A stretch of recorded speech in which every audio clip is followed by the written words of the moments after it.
Welcome to the Cyber Insurance News and Information Podcast. I'm your host and the executive editor of Cyber Insurance News, Martin Hinton, and two repeat guests today. Some of our earliest podcast guests, we've got Ralph Pasquariello and Craig Sekowski of CYBERRISKIQ.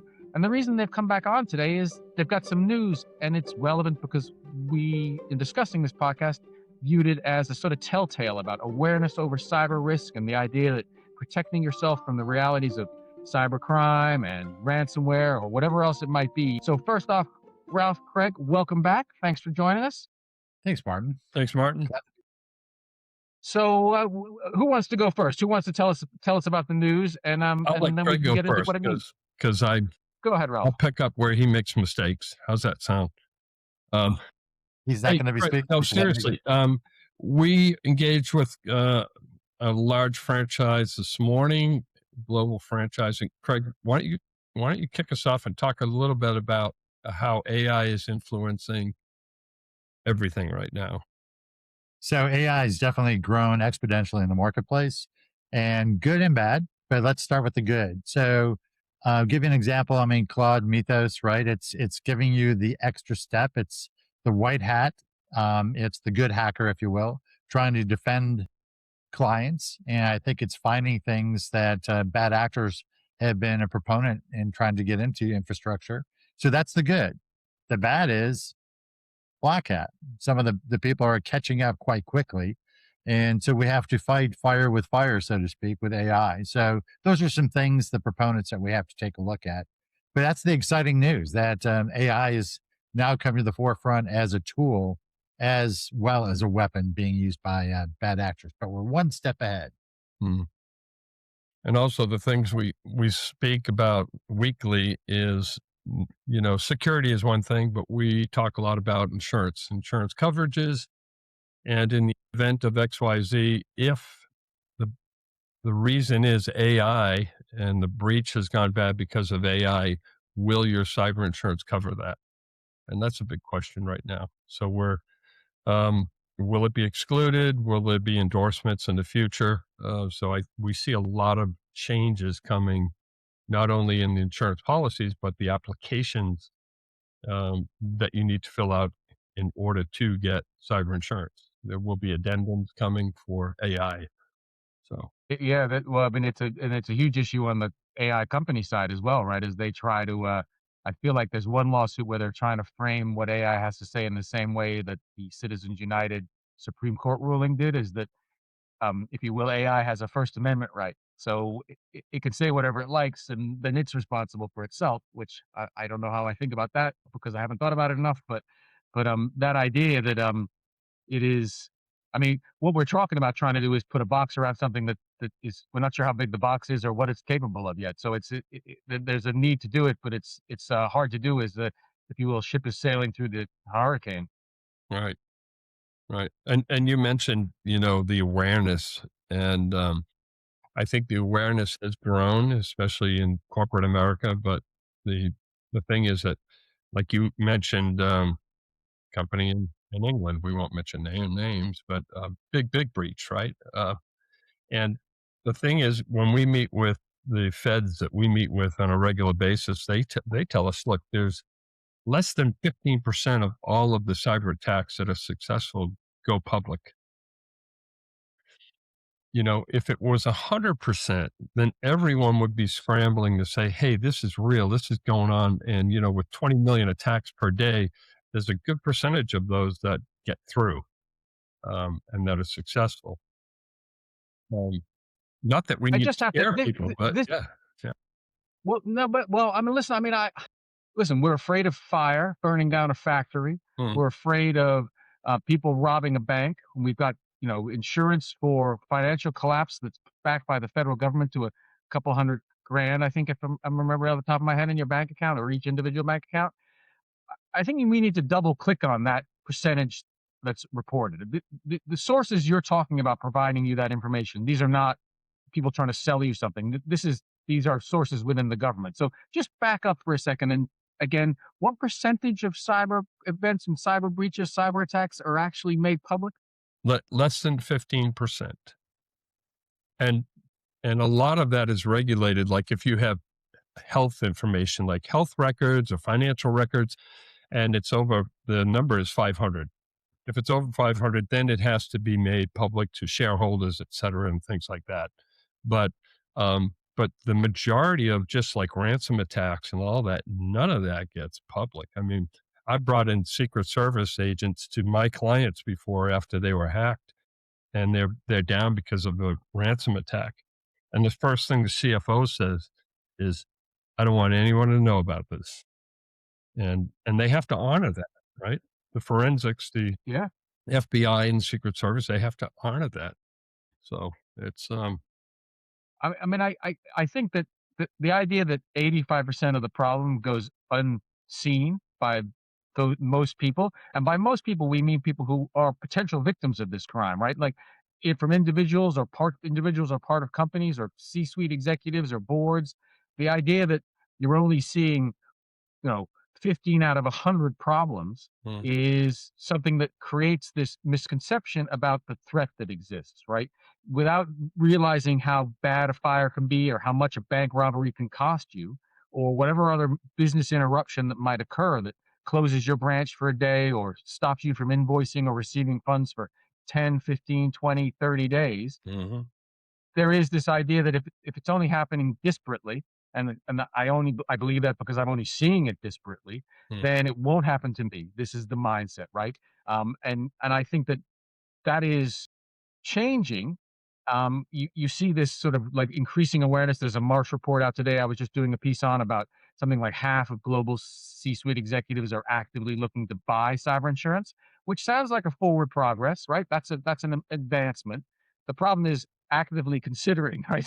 Let's back up and that means not insured, not protected for what insurance can protect.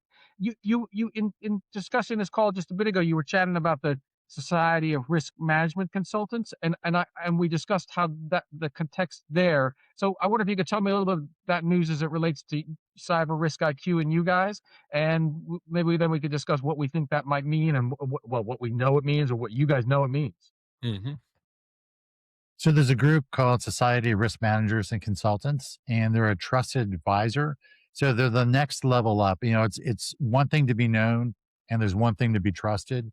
But when you're combine those as a known trusted advisor, they don't sell insurance. They don't sell the technologies. They're advisors and consultants, and that's what they do best. They're the elite consultants, if you will. So we were vetted. It took us about 3 months to be vetted and invited to join their group because of our proposition. They've enjoyed it. We have a different spin and a different a value add for their clients because now we're a known, trusted tool inside the industry, essentially. So that's helped us excel in our growth, in our evolution. Very excited. They're worldwide in the group. There's only approximately 158 advisors worldwide. So we're very happy to be a part of that group. Now, looking at that from the outside and putting on my journalist hat, it would seem to me that bringing cyber risk experts into the broader risk management consulting reality for global corporations and companies is an indication that they've thought, you know what, we knew this was a problem, but we need expertise. We need people inside the tent that we can rely on to communicate to the people who pay us for advice about how to manage risk and avoid risk and mitigate the realities that bad things are going to happen, mistakes get made, things go wrong, and you need to be, resilient in those moments, right? That's the magic word now in cyber is resilience for when it happens because it's Mhm. going to happen. Well, Do you think that that perspective or that take from my point of view in like a layman's way is an indication that there is a rising awareness about this and it's not now some sort of ancillary add-on to your insurance policy or your corporate structure, but cyber resilience as we look at some of the hacks that have occurred around the world and in America, it's a pillar, right? In order for your company to be secure and reliable for customers and shareholders going forward, this is something we need to take as seriously as any other potential risk our company faces. absolutely. I think the maturity of that conversation's definitely grown exponentially. Cyber is a gift that's continually giving. And in order to involve itself, I think that conversation has to mature. So we're part of that maturity and growth and offering our expertise into that because that's what we do. We don't do a gunshot approach. We're rifled, and that's the one pillar, as you stated, that we can offer the expertise. Mhm. Yeah, and I think a lot of the larger corporations have grown. Not only, I mean, they're not using a lot of bigger companies not using managed service providers, MSSPs for their security. They have in-house, right? They've got a technology officer, a security officer, a compliance officer. So when we speak their language, which um, we have both sides of that house covered, right? Craig with his IT knowledge, me with my cyber insurance knowledge, and we combine those. We decrease those gaps between the CFO and the CTO and the CISO, and we bring them together to say, look, this we need to make a nice sandwich here, right? We need to make sure that both sides are covered, and and that makes a difference. I mean, it's even just to bring some of these people together on the same Teams call is like, wow, why are we doing this? And we flatten that conversation. They understand that, right? We're there. They hire us. We're not an outsider. We're now part of your team. We're doing assessment for you to keep you in business, right? Because no one has told you that yes, you bought an insurance policy, but it's not the right insurance policy. You shouldn't be with that carrier. You should be with this carrier. You have a lot of gaps. You have a lot of exclusions. And oh, by the way, your limit is $10 million off. You know, um, that's what Yeah. we see.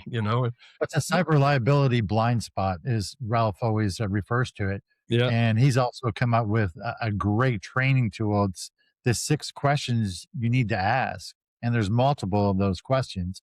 But there's so many people they just shrug their shoulders going, never thought of it that way. So that's the extra nuance that we bring to the table. It's the landmines. Craig calls it. Ralph finds a lot of landmines in your cyber insurance policy because no one reads it. They don't read. Yeah, I mean, Go you touch on policy. something that So, well, there's two things you touched on that. Sorry, pardon me. You touched on two things there. The first is that we see this in some of the reports you read about cybersecurity jobs and the roles of CISOs, that the soft skills, the getting people in the room together and having them look at the same thing at the same time and be willing to have a communication that's, honest. You said it, flatten the conversation. That moment brings about the awareness that there is this real, and the phrase that gets used in the consulting world is like need for adaptive change. Like, this isn't an old problem we could fix with old solutions. We have a new problem that we have not addressed properly. And this is, you could, it sounds like I'm throwing companies under the bus, but huge companies, small companies, there is, there's a lot to do. Now they've layered this new piece of pie on top of it, and it's a lot to take on board because it's complex, it's abstract. So getting people to be aware of that is a huge challenge, and it's one of the reasons you see a lot of CISO burnout. It's one of the reasons that there's a lot of movement through that position in the C-suite at companies, apparently, according to what I read. But the second bit you mentioned is you got to read the fine print, right? You got to read the policy, and it's because of the nature of cyber. You can't just check in once a year and do a questionnaire. So tell me about that part of it. The idea that this is with regard to the cyber insurance policy. There's been that attitude. Oh, once a year you check the box. I got insurance. Oh wow, lo and behold, yeah. I didn't have I didn't have multi-factor authentication implemented properly according to the policy, so that breach isn't covered. Mm-hmm. There's that part of it, the literal coverage, and then the underestimation of the cost. Right? We know the breach is going to be expensive. You can't do business for 2 weeks, or I don't remember off the top of my head what the latest closed for business average is, but I think the last time we spoke, it was 3 or 4 weeks, depending on what you saw and what you looked at. But as we've discussed, 85% of these breaches aren't public, so there's a huge amount of information unavailable to inform that number. What we also know is that because of the nature of breaches, and even, let's say, encrypted information that's taken out of an organization, that data maybe can't be broken, but with quantum computing coming along the lines, in a couple of years, you'd be able to break into that information potentially. So there's you say $10 million, and someone could think, well, how's that not enough to deal with a cyber? It's not like you need to rebuild a building. Mm. Well, you might need to rebuild all of the things that makes that building have a purpose to run the company you have, right? The technology, the remapping of networks, and we see this, right? People don't understand the problems with data sprawl and and all the ways you can log in both through human and non-human credentials into your organization, all of this stuff, right? Are you sitting down with corporations and advisors and sort of laying out these things to them? And is there like this aha moment where they're like, "Ah, I knew all of this was a problem, but Ralph, you just really hit me over the head with it." Yeah. every Well, day. it's not like you said, it's not just a business interruption, which is 25 days, 30 days, but the fallout because of that, right? And a lot of CFOs underestimate that. They say, well, we'll, Craig hears this all the time. We just pay the ransom and then we're back in business. I'm like, no, no, no. You pay the ransom and then you pay another $10 million on top of that because of third party damages. Um, people don't realize a lot of times that a ransom attack is business interruption, but it's also data breach because they exfiltrate your information. They have your information hostage. Therefore, when you lose control of your data, it's a data breach. HIPAA, you know, there are so many people that get involved after that. So, and Craig and I spoke at the Georgia Bar Association about a month ago or so.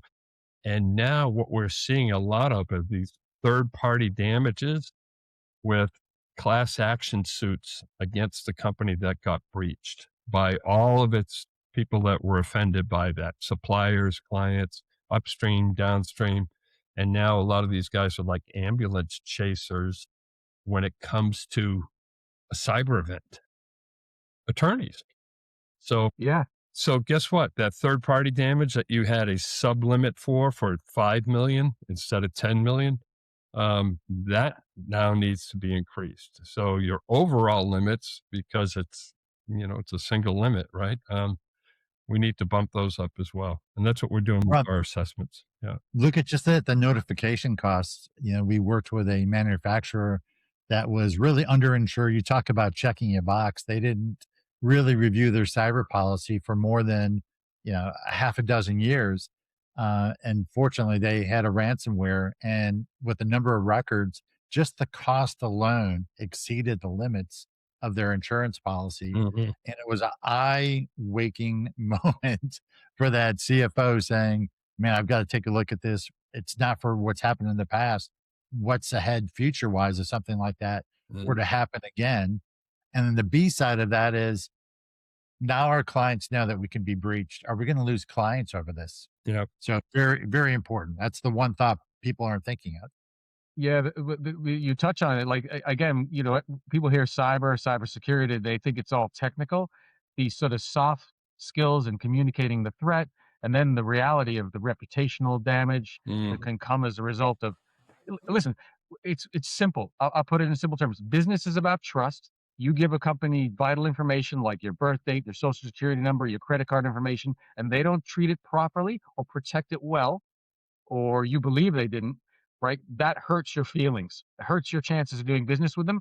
And back to the legal point of view, every cyber insurance conference you go to now has a panel that includes lawyers, and the classes are getting smaller.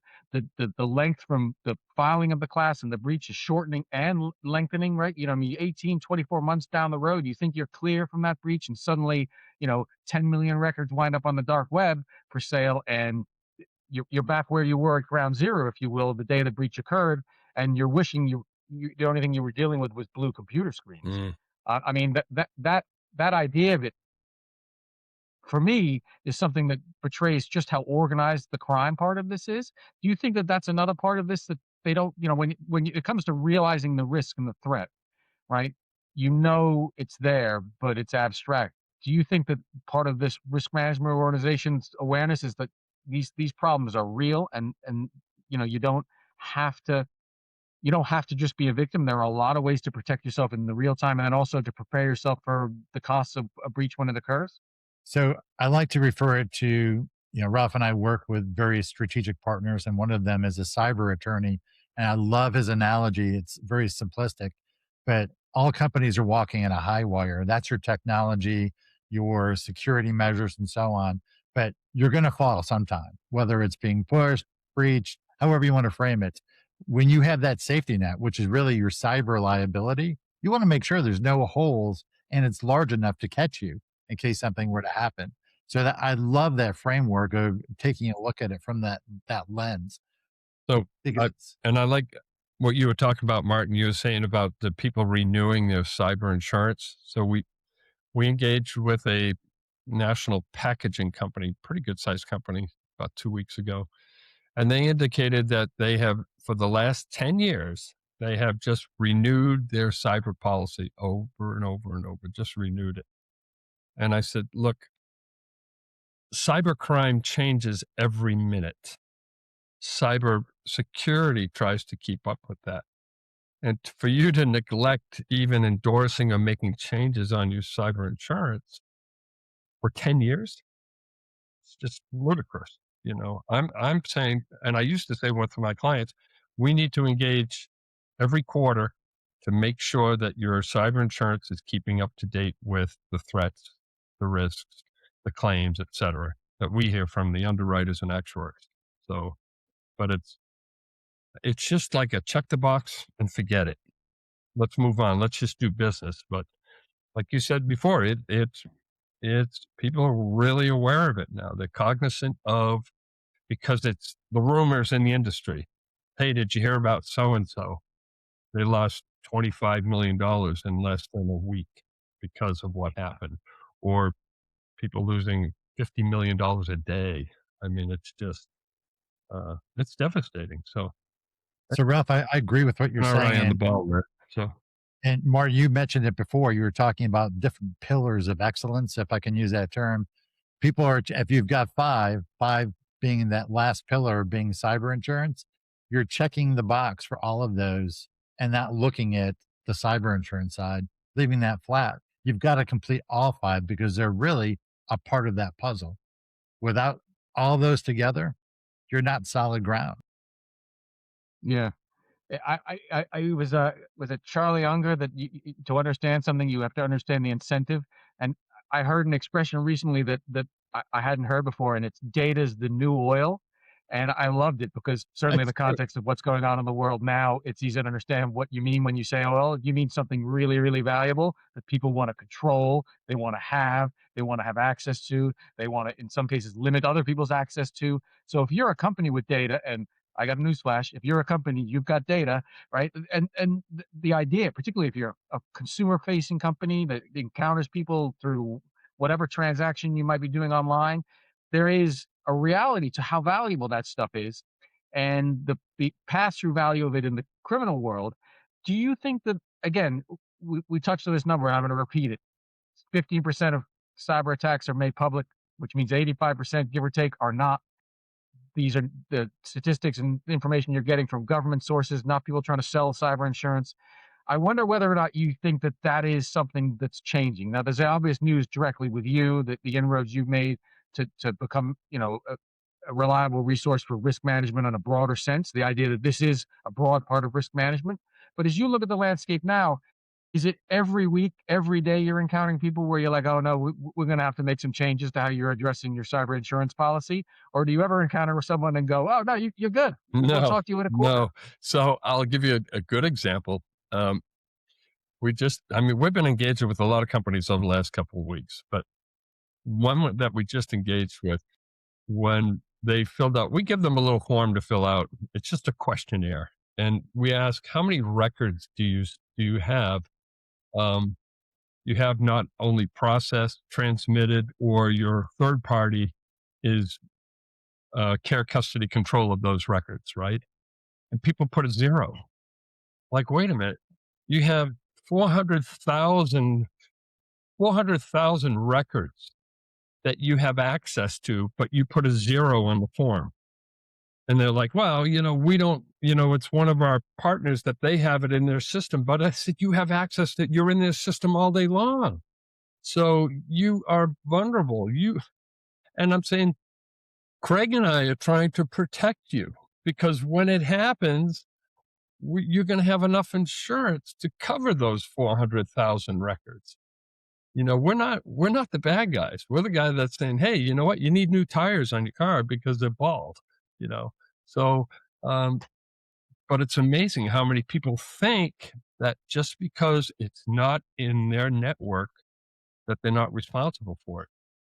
Yeah, I mean, the two things that jump to mind there is that this issue right? Once upon a time when we had to store things in paper, right? You could physically see it. You got a rent check from the warehouse where your files were being kept. Was it 7 years for the IRS in America and that kind of thing?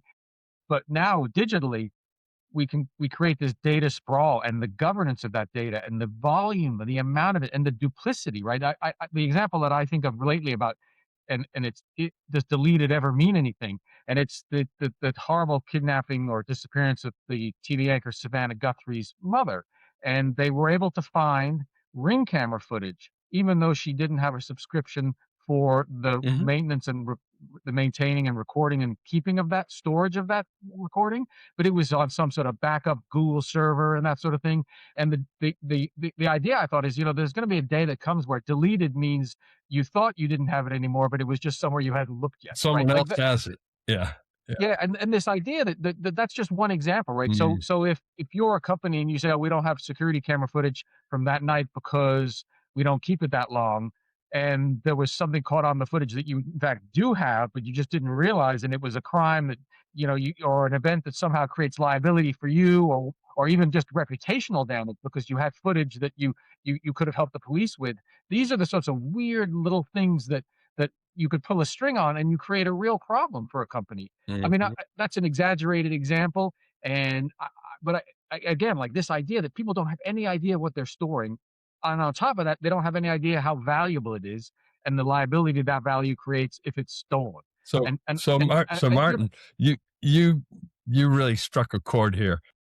When I started writing data breach insurance, we were covering paper files that got stolen out of someone's office. That's when data breach was, people would break into your office, so they'd go dumpster diving and they'd find all this material.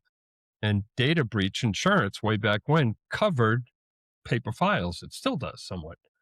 Um, but the funny thing is, with the records that we talk about, the bad guys are, I think we covered this before, and you were like, what? The discovery time when someone's in your network and the bad guy's in your network, the discovery time is actually 200 days before you figure out they're in there. So when Craig and I tell people that, they're like, "No way! We're in there all the time. We don't." Well, it's like hide and go seek. I mean, it's um. So, like you said, you're vulnerable when when they're in there for yeah, 200 days. They have everything they, Yeah. So well, I mean, listen. I mean, you guys know me, right? I'm apt to the fifth grader level. The calls coming from inside the house, and it's been coming from inside the house for 2/3 of the year, right? Like the idea that these people are, you know, it is the way you need to think about it. There is someone in the place you hold your valuable stuff, and they are walking around, walking through doors. They've stolen a credential, and you don't even notice them. They're in there, right. and that's why you hear phrases like active monitoring and all that sort of thing. That's where this sort of thing starts to become incredibly wise to have.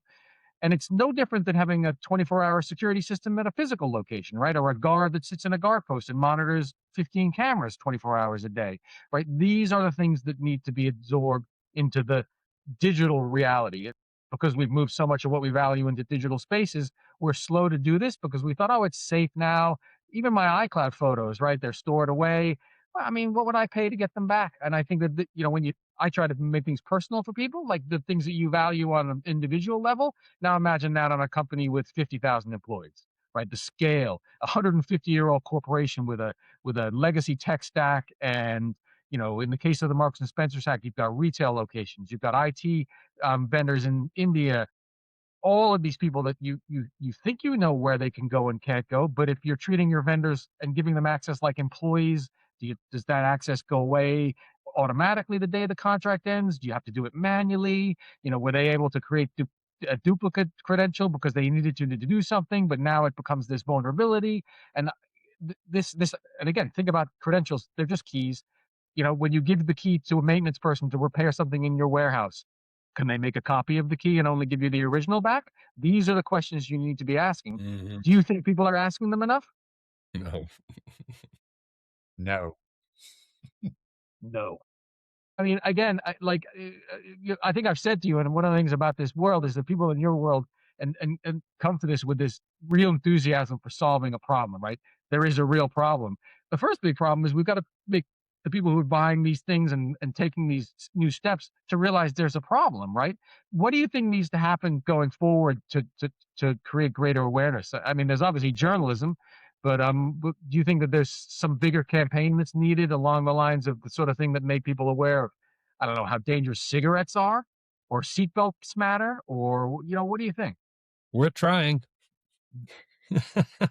It's continuous awareness. It's a continuous using your services, like you said, journalism, and I think training, train, and train again. I think um, new solutions, new things that are happening in the marketplace, and again, it's trending, new things that are happening that you have to be aware of. It's changing almost every day. So Yeah, Mhm. yeah. It is. There's the myth of the Sisyphus, right? The man pushing the stone up the hill, and he never quite gets to the top, and it's always pushing him back down.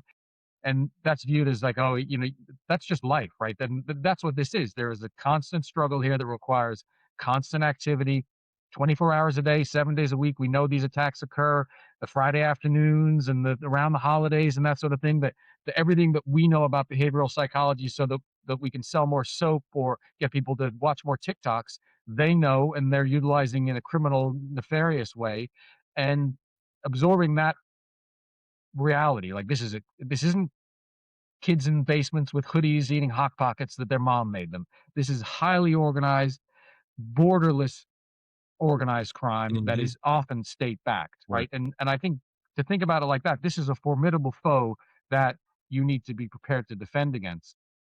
In that context, if we look at the cyber insurance market now, what do you think's coming for the next year with pricing, the policy demands, and we talked about more constant monitoring or more complex, moving beyond the questionnaire and the checkbox kind of reality? What do you guys Yeah. see with regard to pricing and other Yeah. sort of elements? Pricing is flattened out. It's kind of a flat market right now for cyber insurance, which is good because it's a good time to buy additional coverages.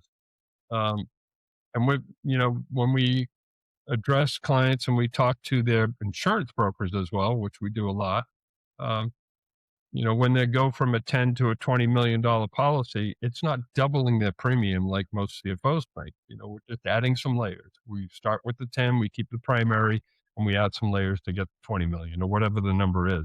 We bumped one company from a 25 million to a 50 million, the healthcare company. So, um, but you know what? They talk about return on investment too. We did a small company recently that went from, I think, 2 to 5, 2 million. And the CFO was like, well, what's my return on investment? I'm spending another $15,000. I said, we just saved you $3 million. He's like, what? Well, I said, well, you were insured for 2 and you need 5, So guys, There is people hate to that be insured, that but you need it, you know? that barrier of viewing this as purely a cost center is one that's getting chipped away at, right? The idea that this isn't a classic expense only line item in your budget. This is a very, very different reality given the It threats of it's the going to happen, right? It's like when I buy the insurance for my home every year, I'm like, "Oh, the fire insurance, it's house is never gonna burn down," but the odds of getting struck by a cyber attack are 1,000 to 1 compared to getting hit by lightning here or whatever the odds are. I mean, probably 1,000,000 to 1, right? So, it's going to happen, so be prepared to buy the right insurance. When your security fails, the burden goes to the insurance kicks in. Make Well, I think it's sobering on our benchmark report that we put it in those terms, not just a analytical, your red, amber, green. We put it in dollars and cents. Right. And I think that really resonates across board and flattens out that conversation with CFOs across to the other C suite. So they know if something happens, this is what it's going to cost and this is what it's going to hit your P&L. So they do listen. Mhm. Yeah. Yeah. What about I mean, one of the things that I've chatted with people about is the idea that there's a real upside given the risk, right? And the people not having the policies they need and maybe needing slightly more coverage, that there's a business opportunity for the cyber insurance companies to help make companies more insurable or a better risk. And the idea that they can bring discounts if they bring in, multi-factor authentication or whatever other measure you might want to introduce properly. Do you see a trend in that direction where there's sort of a parallel cybersecurity, cyber insurance sort of relationship where a company might be able to get a discount from an insurer for changing the way they do things and implementing policy. Is that something you're seeing?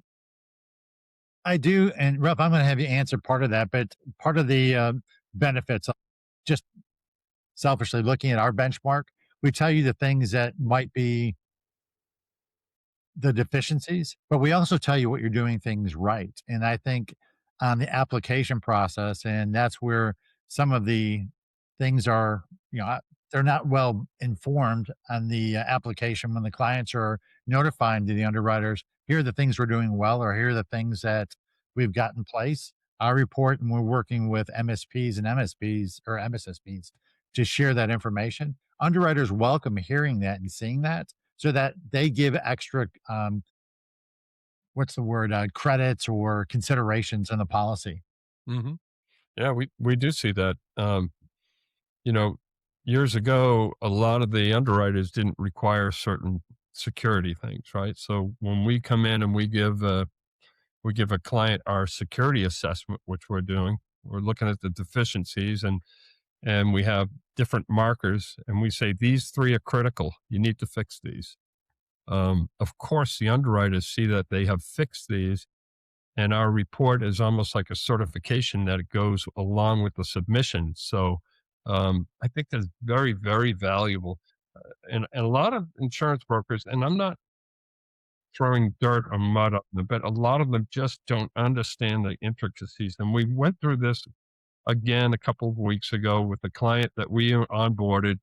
They didn't have cyber insurance, and their broker just sent them an application. Here, fill this out.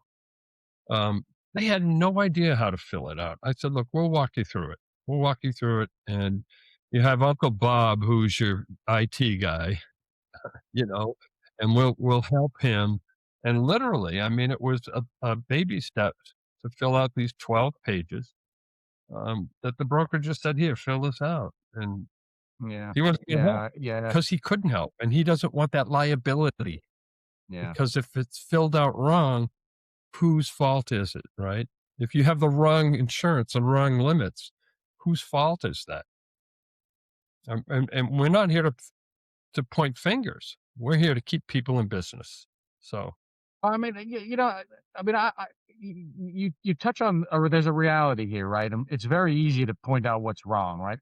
And when you're teaching your child to maybe walk or use a knife and a fork for the first time, and they're 1, 2 years old, you're incredibly patient and understanding that they don't get anything, and you need to let them fail and fall, and they stumble and scrape their knee, or they use the knife instead of the fork, or whatever it is.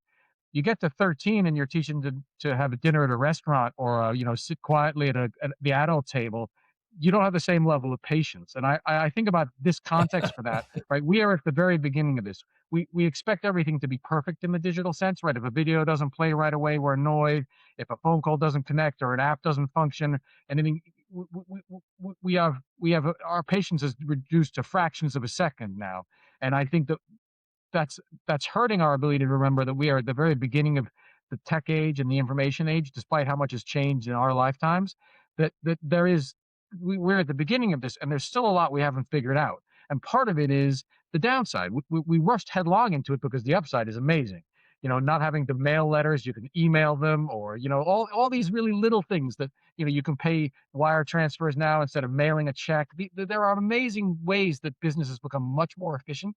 The consequences are we're really, really good at being like, oh, I'll deal with that later, right? And we're coming upon, or we're in the later part of it, that it would be really wise to get right now, so that as we move into the future and whatever future tech is available, it comes along without the bumps and bruises of the toddler days, if you mhm. will.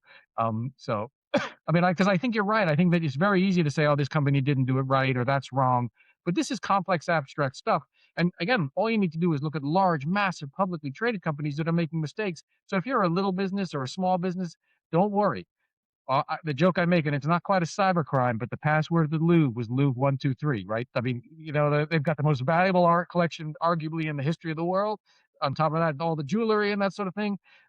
They did that. I mean, this is a human problem, not your problem, not that company's problem. And I think that, that's something to keep in mind as we look to solve and not blame is kind of the way I feel about it. So, gents, I don't have anything more. Is there anything else you want to get into, or anything you wanted to discuss today? Mr. Pasquariello? I don't think so. I mean, we this is our Yeah, no, business every day, Martin. We see it every day. We see a lot of pushbacks. We see a lot of people in denial, and we're friendly approach. We just want to show you how, why, when, and where, and if this happens, I hope we can help you. So My final word being, don't be afraid to ask. yeah. amen, amen. But Yeah, once yeah, you yeah. find out the answers, now you're liable if you don't fix it. It's true. So That's true. Ralph Pasquariello, Craig Sekowski with Cyber Risk IQ. Gentlemen, always a pleasure. Thanks so much for joining us. We referenced a couple of things. We referenced a, pardon me. We referenced a couple of things in the we referenced a couple of things in the show today. There'll be some links in the show notes, as well as ways to reach Ralph and Craig and Cyber Risk IQ. So you'll be able to find that there. Again, Ralph and Craig, thanks so much. Everyone else, thanks for watching the Cyber Insurance News and Information Podcast. I'm your host, Martin Hinton. Enjoy the rest of your day.